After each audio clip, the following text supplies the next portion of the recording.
வாசிப்போம். எரேமியாவின் புஸ்தகம் 3ஆம் அதிகாரம் 22வது வசனத்தை வாசிங்க. சீர்கெட்ட பிள்ளைகளே திரும்புங்கள், உங்கள் சீர்கேடுகளை குணமாக்குவேன் என்றார். இதோ உம்மிடத்தில் வருகிறோம், நீரே எங்கள் தேவனாகிய கர்த்தர். ஹல்லேலூயா, ஹல்லேலூயா. இஸ்ரவேல் ஜனங்களை பார்த்து கர்த்தர் சொல்லுகிறார், யூத ஜனங்களை பார்த்து கர்த்தராகிய இயேசு கிறிஸ்துவானவர் சொல்லுகிற வார்த்தை என்னவென்று நாம் அறிவோமானால், சீர்கெட்ட பிள்ளைகளே, அவருடைய கற்பனையும் கட்டளைகளையும் கைகொண்டு நடவாமல் உலக லௌகீக கவலைகள் தன் இருதயத்திலே கொண்டு வந்து தேவனுக்கு பிரியமில்லாமல் வாழ்கிற பிள்ளைகளை பார்த்துதான் தேவனாகிய கர்த்தர் சொல்லுகிறார், சீர்கெட்ட பிள்ளைகளே, மனம் திரும்புங்க, வார்த்தைக்காக உங்கள் செவிகளை திறந்து வசனத்தை நீங்கள் கைகொண்டு நடங்க. ஹல்லேலூயா, ஹல்லேலூயா. ஏன் கர்த்தருடைய பிள்ளைகளுக்கு அந்த நம்பிக்கை இல்லை? ஏன் வார்த்தை மேல ஒரு விசுவாசம் இல்லை? இந்த வருஷத்துடைய வாக்கு தத்துவத்தை என் தேவனாகிய கர்த்தர் நமக்கு கொடுத்து இருக்கிறார். ஏசாயா தீர்க்கதரிசியின் புஸ்தகம் 26ஆம் அதிகாரம் 4 நாம் வாசிப்போமானால், கர்த்தரை என்றென்றைக்கும் நம்புங்கள், கர்த்தராகிய யெகோவா நித்திய கண்மலையாக இருக்கிறார். இந்த நித்திய கண்மலையாகிய தேவனை என்ன பண்ணணுமா? நாம் நம்ப வேண்டும். அந்த நம்பிக்கை உள்ளவர்களைத்தான் என் தேவனாகிய கர்த்தர் ஆசீர்வதிக்கிறார். அனுதினமும் உபத்திரத்தில் இருந்து, கஷ்ட கண்ணீரில் இருந்து, வியாகுல சஞ்சலங்களில் இருந்து என் தேவனாகிய கர்த்தர் கரம் பிடித்து வழிநடத்துவதற்கு அவர் வல்லமை உள்ள தேவனாக இருக்கிறார். வார்த்தைகளுக்கு செவி கொடுத்து நடக்காமல் அந்த ஜீவனுள்ள தேவன் மீது நம்பிக்கை இல்லாத பிள்ளைகளை பார்த்துதான் கர்த்தர் சொல்லுகிறார், சீர்கெட்ட பிள்ளைகளே, என் வார்த்தைகளுக்கு என்ன பண்ணுங்க? செவி கொடுங்க. என் வசனத்தை நீங்க என்ன பண்ணுங்க? கை கொண்டு நடங்க. ஹல்லேலூயா. வாசிப்போம். அதிலே 20வது வசனத்தை, ஒரு மனைவி தன் புருஷனுக்கு துரோகம் செய்கிறது போல இஸ்ரவேல் வம்சத்தராகிய எனக்கு, பாருங்க, நீங்கள் எனக்கு துரோகம் செய்தது மெய் என்று கர்த்தர் சொல்லுகிறார். பாருங்க, ஒரு கணவனுக்கு நியமிக்கப்பட்ட மனைவியானவள் என்ன பண்ணணுமா? கணவனுடைய வார்த்தைக்கு கீழ்ப்படிந்து நடக்கிறது போல பரலோக ராஜ்யத்தில் இருக்கிற மணவாளனாகிய அந்த இயேசு கிறிஸ்துவுக்காக நியமிக்கப்பட்ட மணவாட்டியாகிய சபையான விசுவாசிகள் என்ன பண்ணணுமா? கீழ்ப்படிந்து நடக்கணும். வார்த்தைகளுக்கு உண்மையாய் செவி கொடுத்து என்ன பண்ணணும்? நடக்கணும். அவள் வார்த்தைகளுக்கு செவி கொடுத்து நடக்காமல் போவாளானால் அவள் கீழ்ப்படியாமை உள்ளவளாய் காணப்படுகிறாள் என்று சொல்லி இங்கு வேதத்திலே பார்க்கிறோம். ஆதாம் ஏவாளை என் தேவனாகிய கர்த்தர் சிருஷ்டித்தார். ஆதாமுக்காக அவனுடைய விலா எலும்பிலிருந்து அவன் துணையை உண்டாக்கினாராம். அவன் வார்த்தைகளுக்கு செவி கொடுத்து நடக்காமல், தேவ வார்த்தைகளுக்கு கீழ்ப்படிந்து நடக்காமல், தேவ வார்த்தையை அசட்டை செய்தது நிமித்தமாய் இந்த உலகத்திற்கு பாவத்தையும் சாபத்தையும் கொண்டு வந்ததாக நாம் வேதத்திலே காண்கிறோம். ஹல்லேலூயா. அதனால்தான் வேதம் சொல்லுகிறது, இஸ்ரவேல் புத்திரர் தங்கள் வழிகளை மாறுபாடாக்கி தங்கள் தேவனாகிய கர்த்தரை மறந்தது நிமித்தம் அழுது கொண்டு விண்ணப்பம் செய்யவும் சத்தம் உயர்த்த ஸ்தானங்களிலே கேட்கப்படவும். ஹல்லேலூயா. பாருங்க, தன் ஸ்தானத்திலே நின்று தேவ சமூகத்திலே அவர்களுக்கு வருகிற உபத்திரங்கள், அவர்களுக்கு வந்த கண்ணீர் வியாகுல சஞ்சலங்கள் நிமித்தமாய் தேவனை நோக்கி அவர்கள் கதறினார்கள். ஹல்லேலூயா, ஹல்லேலூயா. அதற்கு பிறகு கடைசி நாட்களில் வேதம் சொல்லுகிறது, வார்த்தைகளுக்கு செவி கொடுத்து நடக்காமல், வசனத்தை கைகொண்டு நடக்காமல், அங்கே சபையிலே காதுள்ளவன் கேட்க கடவன் என்று சொன்னது போல அநேக நாட்கள் சபைக்கு கடந்து வந்தோம், தேவனை உண்மையாய் ஆராதித்திருந்தோம், தேவ திருவசனங்களை கேட்டிருந்தோம், மனம் திரும்பாதபடிக்கு, வார்த்தைகளுக்கு உண்மையாய் செவி கொடுத்து நடக்காதபடிக்கு கீழ்ப்படியாமை உள்ள பிள்ளைகளாய், பாருங்க, அவர்கள் சீர்கட்ட பிள்ளைகளாய் வாழ்ந்த பிள்ளைகள் குன்றுகளே மலைகளே எங்களை என்ன பண்ணுங்க, மூடி மறைத்துக் கொள்ளுங்க. அந்த மகிமையின் ராஜா வருகிறார். அந்த மகத்துவம் உள்ள தேவன் எக்கால தொனிகளோடு ஆரவாரத்தோடு பிரதான தூதனுடைய சத்தத்தோடு அவர் இந்த பூமிக்கு நியாயம் செய்வதற்காக நியாயாதிபதியாக கடந்து வருகிறார். எங்களை மூடி மறைத்துக் கொள்ளுங்கள். ஹல்லேலூயா. அங்கே வார்த்தைகளுக்கு செவி கொடுக்காமல் சீர்கட்ட நிலையிலே வாழ்ந்த பிள்ளைகளுக்காக அங்கு வேதத்திலே வெளிப்படுத்தின விசேஷத்தில் எழுதி வைக்கப்பட்டிருக்கிறது. ஹல்லேலூயா. அடுத்த வேதம் சொல்லுகிறது, குன்றுகளையும் திரளான மலைகளையும் நம்புகிறது விருதா என்று மெய். ஹல்லேலூயா. பாருங்க, குன்றுகளையும் மலைகளையும் நம்புறாங்க. என்ன பண்ணும்? இயேசு கிறிஸ்து வருகையின் போது தங்களை மறைத்துக் கொள்ளும். வேதம் சொல்லுகிறது, இயேசு கிறிஸ்துவுக்கு மறைவானது ஒன்றுமில்லை. வானத்தை பூமி உண்டாக்கின சர்வ வல்லமையுள்ள தேவனுக்கு முன்பாக இந்த உலகம் எப்படி இருக்கு? நிர்வாணமாய் காணப்படுகிறது. அவருக்கு மறைவானது ஒன்றுமில்லை. ஹல்லேலூயா. திரளான மலைகளையும் நம்புகிறது விருதா என்பது மெய். இஸ்ரவேலின் ரட்சிப்பு எங்கள் தேவனாகிய கர்த்தருக்குள் இருப்பது என்று மெய்யே.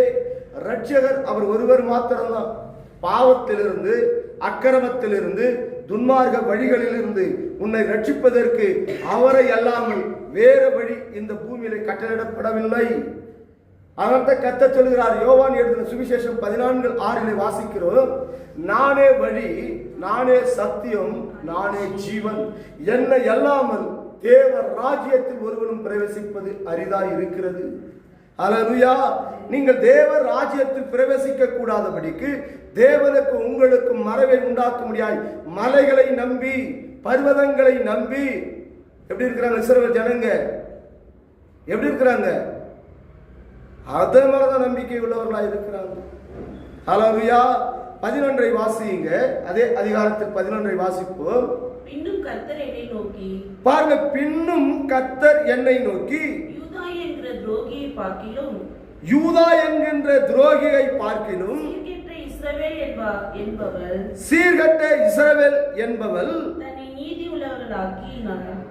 தன்னை நீதி உள்ளவர்களாக்கினால் நீ போய் வட திசையை நோக்கி கூற வேண்டிய வார்த்தைகள் என்னவென்றால், சீர்கட்ட இஸ்ரவேலரே, சீர்கட்ட இஸ்ரவேலே, திரும்புங்கள் என்று கர்த்தர் சொல்லுகிறார். நான் உங்கள் மேல் என் கோபத்தை இறங்க பண்ணுவதில்லை. நான் கிருபை உள்ளவர் என்று கர்த்தர் சொல்லுகிறார். நான் என்றென்றைக்கும் கோபம் வைக்க மாட்டேன். ஹல்லேலூயா. அதனால இது அனுகிரகத்தின் காலம், இது கிருபையின் காலம். கடந்த வருஷத்துல என் தேவனாய் கர்த்தர் நமக்கு வாக்கு கொடுத்தார், என் கிருபை உனக்கு போதும். நீ என்ன பாவத்தை செய்திருந்தாலும் சரி, நீ என்ன அக்கிரம துன்மார்க்க வழிகளிலே நீ நடந்திருந்தாலும் சரி, மனம் திரும்பி தேவ சமூகத்தில் வந்து வேதம் சொல்லுகிறது, தன் பாவங்களை அறிக்கை செய்து விட்டு விடுகிறவனோ என் இடத்தில் இரக்கத்தை பெறுவான். தன் பாவங்களை என்னிடத்திலிருந்து மறைக்கிறவனோ அவன் வாழ்வடைய மாட்டான். அப்போ தேவ சமூகத்தில் தங்களை தாழ்த்தி தன் பாவங்களை என்ன பண்ணணுமா? அறிக்கை செய்யணும். வார்த்தைக்கு செவி கொடுத்து நடக்காமல், வசனத்தை கைகொண்டு நடக்காமல், அவருடைய கற்பனையும் கட்டளைகளையும் நியமங்களை நீ கைகொண்டு நடக்காமல், தேவனுக்கு பிரியமில்லாமல் தன் ஜீவியத்தை நாம் செய்வோமானால் அவர்கள் தான் சீர்கட்ட பிள்ளைகள். ஹல்லேலூயா. ஆனாலும் கர்த்தருடைய இரக்கம் நம்ம மீது வைத்தது நிமித்தமாக தான் பாருங்க, என் தேவனாகிய கர்த்தர் ஒரு நன்மையும் உனக்கு குறையில்லாதபடிக்கு நடக்க வேண்டிய வழிகள் இன்னதென்று உனக்கு போதித்து புரோஜனமான வழிகளை உனக்கு கரம்பிடித்து வழி நடத்தி வருகிறார். ஏன்? நம் பாவங்களுக்கு தக்கதாக அவர் நம்மை தண்டிக்காமலும், நம்முடைய அக்கிரமங்களுக்கு தக்கதாக நமக்கு சரிகட்டாமலும், வானத்துக்கு பூமிக்கு எவ்வளவு தூரமோ அவ்வளவு தூரமாய் நம்முடைய பாவத்தையும் நம்முடைய அக்கிரமத்தையும் நம்முடைய துன்மார்க்கத்தையும் நம்மிலிருந்து அவர் நீங்களாக்கினார். ஏன்? வாக்கு தத்துவத்தின் பிள்ளைகளாய் இருக்கிறோம். ஆபிரகாமுக்கு கொடுத்த அந்த வாக்கு தத்துவம் அது நம்மில் நிறைவேற கிறிஸ்து இயேசுவுக்குள் அதை என்ன பண்ணாராம்? நிறைவேற்றினார். காரணம் என்ன? ஆதாம் நிமித்தமாய் இந்த உலகத்திற்கு பாவம், பிந்தின ஆதாமிக இயேசு கிறிஸ்து நிமித்தமாய் நமக்கு சகல பாவ அக்கிரமங்களிலிருந்து ஒரு பரிபூர்ணமான ஒரு விடுதலை. ஹல்லேலூயா. வாக்குத்தத்தத்தின் பிள்ளைகளாய் காணப்படுகிறோம். கிறிஸ்துவுக்குள் பிறந்திருக்கிறோம். ஹல்லேலூயா, ஹல்லேலூயா. அதனால பாருங்க, நாம இஸ்ரவேல் பிள்ளைகளாய், இஸ்ரவேல் குமார்த்திகளாய் என் தேவனாகிய கர்த்தர் ஆபிரகாமுக்கு கொடுத்த அந்த வாக்கு தத்துவத்தை நம்மில் நிறைவேற்றுகிறார். நாம் வார்த்தைகளுக்கு செவி கொடுத்து வசனத்தை கைக்கொண்டு நாம் நடப்போமானால், கர்த்தருடைய வார்த்தைகளுக்கு பயந்து நடுங்கி தேவன் மீது நம்பிக்கை உள்ளவர்களாய் இருக்கணும். ஆனா மலைகளையும் என்ன பண்றாங்க, குன்றுகளையும் நம்புறாங்க. மலைகளையும் நம்பாது, நீ குன்றுகளையும் நம்பாது. கடைசி நாட்களில உன்னை ஒன்று அது மறைத்துக் கொள்ளாது. வசனத்தை கைக்கொண்டு நட, வார்த்தைகளுக்கு உண்மையாய் செவிகொடு. வசனம் என்ன சொல்லுகிறதோ, தேவனுடைய திருவசனம் என்ன நமக்கு போதிக்கிறதோ, அந்த வார்த்தைகளுக்கு நாம் உண்மையாய் செவி கொடுத்து நடப்போமானால், அங்கே வேதம் சொல்லுகிறது, யோவான் 8:32, சத்தியத்தை நீங்கள் அறிவீர்கள், சத்தியம் உங்களை விடுதலையாக்கும். இன்னும் நாம் விடுதலை பெற்றுக் கொள்ளக்கூடாதபடிக்கு நம் செவிகளை அடைத்து தேவ வார்த்தைகளுக்கு உண்மையாய் செவி கொடுத்து நடக்காமல், வசனத்தை நாம் கைகொண்டு நடக்காமல், தேவ வார்த்தைகளுக்கு நாம் எப்படி இருக்கிறோமா, எதிர்த்து நிற்கிறவர்களாய் காணப்படுகிறோம். நீயோ உன் தேவனாகிய கர்த்தருக்கு விரோதமாய் துரோகம் பண்ணி பச்சையான சகல மரத்தின் கீழும் அந்நியரோட சோர மார்க்கமாய் நடந்து உன் அக்கிரமத்தையும் என் சத்தத்திற்கு செவிகொடாமற் போனதையும் ஒத்துக்கொள் என்று கர்த்தர் சொல்லுகிறார். வாரந்தோறும் கடந்து வருகிறோம். மாதந்தோறும் அதிகாலை வேளையில் வாக்குத்தத்த ஜபத்திற்கு கடந்து வருகிறோம். தேவ திருவசனங்களை கேட்கிறோம். பாருங்க, அநேகர் கொடுக்கிற சத்தியமுள்ள வார்த்தைகளை நாம் என்ன பண்றோம், உட்கார்ந்து தேவ வசனங்களை தியானிக்கிறோம். இரவும் பகலும் வேதத்தை தியானித்து வார்த்தையில பலன் கொண்டு உற்சாகமாய் ஜீவிக்க வேண்டும் என்று சொல்லி நாம் சிந்தைகளை கொள்கிறோம். ஆனாலும் நம் மாமிசமானது தேவ வார்த்தைகளுக்கு உண்மையாய் செவி கொடுத்து நடக்காமல் உலக லௌகிக கவலைகள் தன் இருதயத்திலே கொண்டு வந்து தேவனுடைய வார்த்தைகளுக்கு உண்மையாய் செவி கொடுத்து நடக்காமல் அவர்கள் சோரம் போகிறார்கள். ஹல்லேலூயா. வசனத்தை என்ன பண்றாங்க, தன் செவிகள் கேட்கக்கூடாதபடிக்கு தேவ ஆலயத்திலே உட்கார்ந்து தேவனை உண்மையாய் உள்ளத்தின் ஆழத்திலிருந்து மனதார கர்த்தருடைய நாமத்தை மகிமைப்படுத்தாமல் தன் இருதயம் எங்க இருக்கு, வாய் மாத்திரம்தான் தேவனை துதிக்குது, தேவ நாமத்தை வாய்கள் மாத்திரம்தான் துதிக்குது. அவர்களுடைய இருதயங்களோ தேவனை விட்டு தூர கடந்து போய் காணப்படுகிறது. செவிகள் என்ன பண்ணல, வார்த்தைகளை உண்மையாய் கேட்கல. அவர்கள் செவிகள் திறக்கப்படல. மந்த காது உடையவர்களாய் காணப்படுகிறார்கள். ஹல்லேலூயா. அல்லதான் கர்த்தர் சொல்லுகிறார், சீர்கட்ட பிள்ளைகளே திரும்புங்கள் என்று கர்த்தர் சொல்லுகிறார். நான் உங்கள் நாயகர், நான் உங்களை ஊரில் ஒருவனும் வம்சத்தில் இரண்டு பேராக தெரிந்து உங்களை சீயோனுக்கு அழைத்து கொண்டு வந்தது. எங்க அழைத்து வராரா? சீயோன். சீயோன் என்பது என்ன? தேவனுடைய ஆலயம். ஹல்லேலூயா. அந்த ஆலயத்துக்குள் தான் நீ பிரவேசிக்க போகிற, அந்த நித்திய பரலோக ராஜ்யத்துக்குள். ஹல்லேலூயா, ஹல்லேலூயா.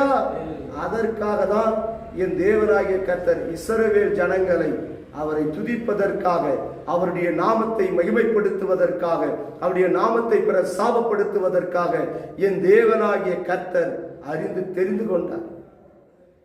என்ன இல்லை, உணர்வில்லை. சத்தியத்தை அறிந்திருக்கிறோம் என்று சொல்லியும், வேத வாக்கியங்களை நாங்கள் அறிந்திருக்கிறோம் என்று சொல்லியும், தேவ வார்த்தைகளுக்கு செவி கொடுத்து நடக்காமல் சீர்கட்ட வழியிலே நடக்கிற பிள்ளைகளாய் காணப்படுகிறோம்.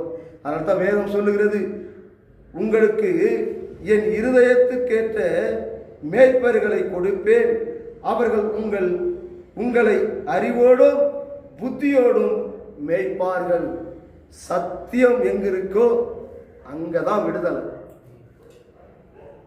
ஒரு சபையானது எப்படி இருக்கணுமா, அறிவோடும் புத்தியோடும் மேய்க்கிற சபையா இருக்கணும். அவலட்சணமான ஆதாயத்துக்காக நடத்துகிற சபையா இருக்கக்கூடாது. காரணம் என்ன? அவர்தான் சரீரம். அந்த சரீரமாகிய சபைதான் நீ உங்கள் இருதயத்தில் வாசம் பண்ணுகிறேன் தேவனாகிய கர்த்தர். ஹல்லேலூயா. நீங்களே தேவனுடைய ஆலயமாய் இருக்கிறீங்க. இந்த ஆலயத்துக்குள் என்ன இருக்கணும்? பரிசுத்தம் உண்டாயிருக்கணும். தேவனை அறிகிற அறிவு இருக்கணும். வார்த்தைக்காக நிற்கிற சபையாய் இருக்கணும். இந்த சபையை முன்னின்று நடத்துகிற மேய்ப்பன் ஞானம், புத்தி, அறிவு உள்ளவனாய் காணப்படணும். இந்த ஆடுகளை உண்மையாய் மேய்க்கிற, உண்மையாய் நடத்துகிற, சத்தியத்தை சத்தியத்தின் பிரகாரமாய் போதிக்கிற உண்மையும் உத்தமம் உள்ள மேய்ப்பனாய் இருக்கணும். அந்த இடத்துல நித்திய ராஜ்யத்திற்காக முன்குறித்திருக்கிற ஜீவ புஸ்தகத்தில் பெயர் எழுதப்பட்டு இருக்கிற அந்த உன்னதமான ஆத்துமாக்களை கர்த்தர் கொண்டு வந்து சேர்ப்பார். காரணம் என்ன? அந்த சபைக்குள் நீ கடந்து போகும்போது, தேவனுடைய சரீரமாகிய சபைக்கு கடந்து வரும்போது, என் தேவனாகிய கர்த்தரை அறிகிற அறிவிலே உங்களை முன்னின்று நடத்துவாங்க. அதனால்தான் யோவான் 5ஆம் அதிகாரம் 39 வாசிக்கிறது போல, வேத வாக்கியங்களை நீங்கள் ஆராய்ந்து பாருங்கள், அது உங்களுக்கு நித்திய ஜீவனை கொடுக்கும். என்னை குறித்து சாட்சி கொடுப்பவை அவைகளே. அவரை குறித்து நீ அறிய வேண்டுமா? வேத வாக்கியங்களை ஆராய்ந்து அறியுங்க. இந்த வேத வாக்கியங்களை சத்தியத்தை சத்தியத்தின் பிரகாரமாய் போதிக்கிற உன்னதமான சபையில நீங்கள் ஐக்கியப்பட்டிருங்க. காரணம் என்ன? தேவ திருவசனங்களை, தேவ வார்த்தைகளை அறிவாய் உங்களுக்கு போதித்து புத்தி சொல்லி தேவனுக்கு பயப்படுகிற பயத்திலே உங்களை கொண்டு வந்து நித்திய ராஜ்யத்திற்கு நேராக கொண்டு போவதற்காக, அந்த சீயோன் பர்வதத்திற்கு நேராக உங்களை அழைத்து போவதற்காக என் தேவனாகிய கர்த்தர் வல்லமை உள்ள தேவனாக இருக்கிறார். ஆனால் எப்படி இருக்கிறோமா? சீர்கெட்ட பிள்ளைகளே திரும்புங்கள், உங்கள் சீர்கேடுகளை குணமாக்குவேன் என்றார். இதோ உம்மிடத்தில் வருகிறோம், நீரோ எங்கள் தேவனாகிய கர்த்தர். மனம் திரும்பி இந்த வார்த்தைகளை நீங்கள் சொல்லும் போது அவர் ஆசீர்வதிப்பதற்கு வல்லமை உள்ள தேவனாக இருக்கிறார். நாம் தேவ சமூகத்திலே முழங்கால் படியிட்டவர்களாய், ஆண்டவரே வாக்குத்தத்துவத்தின் தெய்வமாய் இருக்கிறபடியால் உமது வல்லமை உள்ள கரங்களில் எங்களை தாழ்த்தி அர்ப்பணித்து ஒப்புக் கொண்டிருக்கிறோம். நாங்கள் வார்த்தைக்கு சீர் எசப்பா செவி கொடுத்து நடக்காமல் எங்கள் சுய இச்சைகளின் பிரகாரமாய், ஆண்டவரே எங்கள் சிந்தனையிலே நாங்கள் பாவம் செய்து நாங்கள் வீணராய் கிடைக்கிறோம். அப்பா, சீர்கட்ட வழியிலே நடக்கிறோம். ஆண்டவரே, நடக்க வேண்டிய வழிகள் இன்னதென்று எங்களுக்கு போதித்து நீர் புரோஜனமான வழியிலே எங்களை கரம் பிடித்து வழி நடத்துவதற்காக சபைகளிலே என் தகப்பனை அறிவை புகுட்டுகிற, புத்தியை சொல்லுகிற ஜீவனுள்ள வார்த்தைகளை நாங்கள் கேட்டிருந்தோம். உணர்வில்லாதபடிக்கு, வார்த்தைகளுக்கு நாங்கள் உண்மையாய் செவி கொடுத்து நடக்காதபடிக்கு, அன்று ஏதோ தோட்டத்திலே ஏவாள் செவி கொடுத்து சாத்தானுடைய வார்த்தைக்கு செவி கொடுத்து ஆண்டவரே உலகத்திற்கு சாபத்தை கொண்டு வந்தது போல, ஆண்டவரே எங்கள் சந்ததிகளுக்கு நாங்கள் சாபத்தையும் அக்கிரமத்தையும் தேவ சீயோன் பர்வதத்தில் நாங்கள் பிரவேசிக்க கூடாதபடிக்கு மலைகளையும் குன்றுகளையும் நாம் நம்பினோம். அப்பா, இந்த உலகத்தை நாங்கள் நம்பினோம். ஆண்டவரே, லௌகீக கவலைகள் என் இருதயத்தில் ஒடுக்குகிறது அனுதினமும். ஆண்டவரே, என் பாவத்தை மன்னியோ, என் அக்கிரமத்தை மன்னியோ. உண்மையாய் உடைய வார்த்தைக்கு நான் கர்த்தாவே செவி கொடுத்து நடக்காமல் சீர்கெட்ட வழியிலே நான் நடப்பேனானால் என்னை சீர்பொருந்து முடியாது. உடைய இயேசப்பா, உடைய பரிசுத்த ரத்தத்தினாலே என்னை கழுவி என்னை பரிசுத்தப்படுத்தும். இயேசு கிறிஸ்துவினுடைய ரத்தம் அது சகல பாவங்களிலிருந்து கழுவி பரிசுத்தப்படுத்தும் என்று சொன்னீரே. உமது வல்லமை உள்ள கரங்களிலே எங்களை தாழ்த்தி அர்ப்பணித்து ஒப்புக் கொடுக்கிறோம். அப்பா.